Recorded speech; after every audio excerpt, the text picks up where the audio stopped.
70 साल से देश नहीं चल रहा, 70 साल पहले से पेंशन नहीं मिल रही थी। क्या पेंशन अभी देश को कंगाल करेगी? क्या हम देशवासी नहीं है? हम कहीं बाहर से आए हुए हैं, हम माइग्रेंट हैं। पेंशन रेगुलेटरी फंड से मिलता है, पेंशन किसी घर से नहीं आती है। जो हम आज जब लंबी मांग होती है जब भी पूरी भी होती है। और आजकल की जो हमारी जो आज सरकार है, जो माननीय मोदी जी हैं, वो बड़े हिम्मत वाले हैं। उनका 56 इंच का सीना है, उनको थोड़ी बात देर में समझ में आती है, इसलिए थोड़ी देर लग रही है तो रिजल्ट आने वाला है। लागू नहीं किया इसको, अब करना शुरू करेंगे। अभी देवेंद्र फडणवीस भी समझ गए, हिमाचल प्रदेश की हार के बाद समझ गए सारे के सारे। अब सब में मंथन होता है, बाहर बात थोड़ी देर में निकल के आएगी, कुकिंग पूरी चालू है। वो कह रहे हैं कि जो जिस राज्य ने ये लागू कर रखा है वो राज्य बर्बाद हो जाएंगे, कंगाल हो जाएंगे। ये शुरू में सब कहते हैं, किसान आंदोलन के किसान कानूनों को भी ऐसे ही कहा गया था, लेकिन एक वर्ष के बाद एक रात को अंतरात्मा जागी और अगले दिन किसानों की मांग मान ली गई। लेकिन आपको लगता है कि आपकी मांग मानी जाएगी? बिल्कुल मांगी जाएगी। रोडों पर डटकर बैठे रहे, आंधी तूफान का सामना करते रहे, और एक साल से ऊपर हो तो गया। क्या हम इंसान नहीं है? हम नहीं बैठ सकते? हम हिम्मत वाले नहीं लगते? हम देश का निर्माण करते हैं, हम स्कूलों में घरों में बैठते एयर कंडीशनर में नहीं, एयर कंडीशन में तो वेतन भोगी होता है। हमें लग्जरी लाइफ की जीने की कह रहे हैं, लग्जरी लाइफ का तो हमें वेतनमान नहीं मिलता। आप कैसे कह रहे हैं हम घरों में बैठते हैं? हम तो सारे दिन शिक्षक जो है बच्चों का निर्माण करता है, देश का निर्माण करता है, विद्यालयों में होते हैं, हम शिक्षक घर पे कहाँ रहते हैं? तो अभी आप रोडों पे आ चुके हैं। जंतर मंतर तो ऐतिहासिक स्थल है, जो कि आप ये लगाइए यहाँ से 1 किलोमीटर दूर रह गया संसद भवन, और सिर्फ हम 1 किलोमीटर दूर तक पहुँच चुके हैं। इसको आप आप चंद लोग जो है सरकार को हिला लेंगे?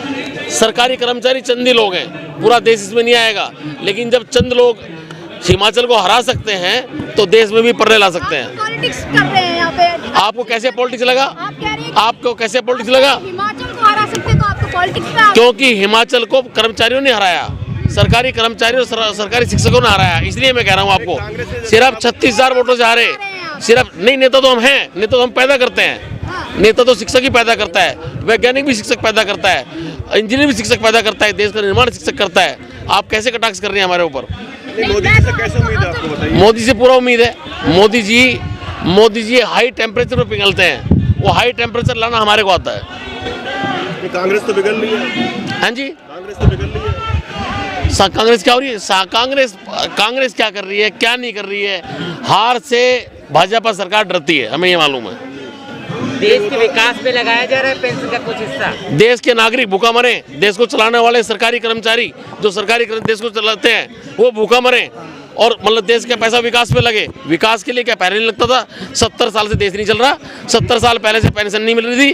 क्या पेंशन अभी देश को कंगाल करेगी? पेंशन मांग रहे हैं, सैलरी भी तो बढ़ी है, 1-1 लाख तक की सैलरी हमेशा बढ़ती है, महंगाई के हिसाब से बढ़ती है, हर 3 महीने में बढ़ती है। जैसे महंगाई बढ़ती है वैसे सैलरी बढ़ती है। पेंशन और सैलरी में फर्क है। पेंशन अगर हमने 60 साल की वर्ष तक देश की सेवा की तो 60 साल के बाद भी हमें जीने का अधिकार और जीने की सुरक्षा सरकार की जिम्मेदारी है, क्योंकि हमने सरकार की सेवा की है। 5 साल आने वाला एक राजनीतिक एक वोट से चुना हुआ इलेक्टेड आदमी जन्म भर पेंशन ले सकता है। जो जन्म भर सेवा करते हैं सरकार की, वो पेंशन का हकदार नहीं है। वो समाज सेवा अगर एक बार शपथ ले लें, अगर वो शपथ ले लेते हैं एक बार, तो उनकी जीवन भर की पेंशन शुरू हो जाती है। और हम जीवन भर काम करते हैं, हमारी पेंशन छीन ले, ऐसा बिल्कुल कतई हम होने नहीं देंगे। बगावत क्यों नहीं करेंगे? एक बेहुदा सांसद ये कहता है कि हम पेंशन इसलिए लेते हैं कि हम बाद में लोग पब्लिक मिलने आती है, हम उनके चाय पानी का इस्तेमाल करते हैं, हम ऐसे आदमियों की चाय पानी और मिलने का बहिष्कार करते हैं। कोई ना चाहे, हाँ, अगर बेहुदी बात करेगा तो बेहुदा बताया जाएगा।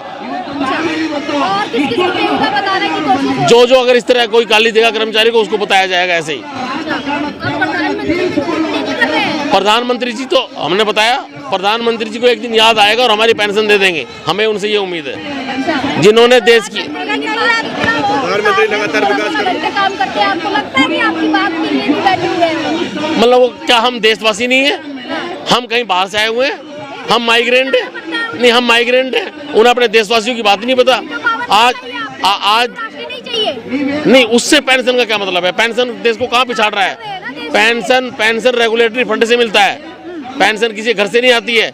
जो हमारी पुरानी पेंशन, मैं पुरानी पेंशन से हूँ, मुझे मालूम है पेंशन कैसे मिलती है। हमारी पुरानी पेंशन जो हमारा जो जीपीएफ कटता है, जो उसका इंटरेस्ट आता है, जो धन हमारे पास सरकार के पास रहता है, धन सरकार उसको इन्वेस्ट करती है, उससे हमारे रेगुलेटरी फंड से पेंशन मिलती है, ना कि किसी सड़क के फंड से मिलती है, किसी विकास के फंड से मिलती है।